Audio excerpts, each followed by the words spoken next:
આપણે બધાની બહુ મોટી ફરજ આવે છે ભક્તો, યાદ રાખજો, એટલો સત્સંગ ધર્મ દ્રઢ થાય એટલી જ રાષ્ટ્રની મોટા મોટી સેવા થાય છે. તમારા મનમાં થાય રાષ્ટ્રની શું સેવા? યાદ રાખજો, સત્સંગ ધર્મ જેટલો મજબૂત થશે, સમાજમાં ધર્મ જેટલો પથરાશે, સત્સંગ જેટલો પથરાશે, સારો વિચાર જેટલો પથરાશે, એટલો સમાજ સુખી થશે. ભક્તો, આ સમાજને બચાવ બહુ ગહન છે. બોલતા નહીં.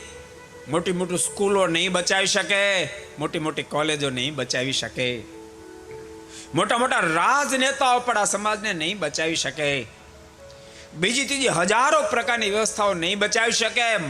માત્ર સત્સંગ અને ધર્મ, સંતોનો સંગ બચાવી શકે.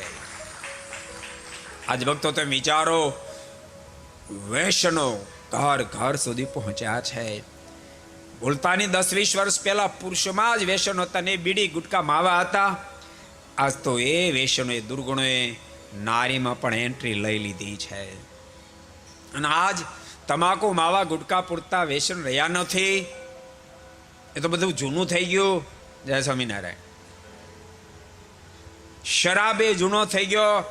ડ્રગ્સ જેવા ભયંકર વેસનો આવ્યા છે ભક્તો, જે વેસનો જીવાત્માની બરબાદીનું કારણ બનનારા છે. સાવધાન બનજો. વિદેશોની ધરતી પર તો હતા જ, ભારતમાં પણ પૂર્ણ રીતે હવે એન્ટ્રી કરી ગયા છે. એનાથી સત્સંગ જ બચાવે, બાકી કોઈ ન બચાવી શકે. ડ્રગ્સના વ્યસનો આવ્યા છે, જે ડ્રગ્સના માધ્યમથી, જે ઇન્જેક્શનો માધ્યમથી પશુઓને બેશુદ્ધ કરવામાં આવતા હતા, એની અંદર અનેક પ્રકારનું મિશ્રણ કરીને માણસને ડ્રગ્સના રૂપમાં ઇન્જેક્શનો આપવામાં આવ્યા છે. માણસે ડ્રગ્સનું ઇન્જેક્શન લીધા પછી એને શરીરનું શુદ્ધિ નથી થતી. ઊભો રહે તેમને ઊભો જ રહે, કલાકો સુધી ઊભો રહે. એમને વાંકો વળ્યો હોય તો એમને કલાક વાંકો ઊભો રહે. એમને એમ એક પગ પગથિયા પગ નીચું તો એમને કલાકો સુધી ઊભો રહે. આંખો ખુલી તો ખુલી, મોઢું ફાડેલું તો ફાડેલું. આ પોઝિશન ભારત વર્ષની પણ થઈ રહી છે. એનાથી સત્સંગ બચાવે. એક ગુણ તમે સ્વીકારી લો. સાંભળો, તમને કોઈ એમ કેલા ભલાવણા 2 ગુટકા લે ને, 2 કટકા લે ને, ના, મન નહીં ચાલે. જરાક તો પડી ગઈ લે, ના, મન નહીં ચાલે. 1 રૂડો તો લે, ના, મન નહીં ચાલે. એક ના કહેવામાં જો તમે હિંમતવાન બની જશો ને, સાંભળો તમે, આ ભાવનગરનો પ્રસંગ છે. ભાવનગરની ધરતી પર વદેશી બાપુએ ભગવાન સ્વામિનારાયણના આશ્રિત રામ ખાચર આદિકને કહ્યું તું આ શરાબ પીવો.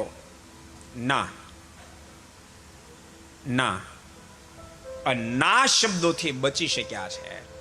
આગ્રહ કર્યો કે ના પીવો, તો એક કામ કરો, આ કટાર લો, ગળે ફાંડું પાડીને રેડો. બાકી અમે ભગવાન સ્વામિનારાયણ આશ્રિત બન્યા, હવે આ મોઢામાં શરાબ ન રેડાય. ના,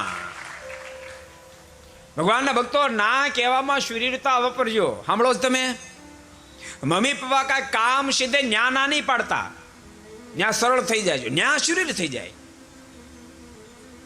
જ્યાં શૂરવીર થવાનું ત્યાં માયકાંગલા થઈ જાય, માયકાંગલા થવાનું ત્યાં શૂરવીર થઈ જાય છે. ના કહેજો. તમને દૂષણમાં કોઈ દોરી જવા માટે તૈયાર થાય ને ત્યારે ના કહેજો. જીવન આબાદ બની જશે, જીવન દિવ્ય બની જશે.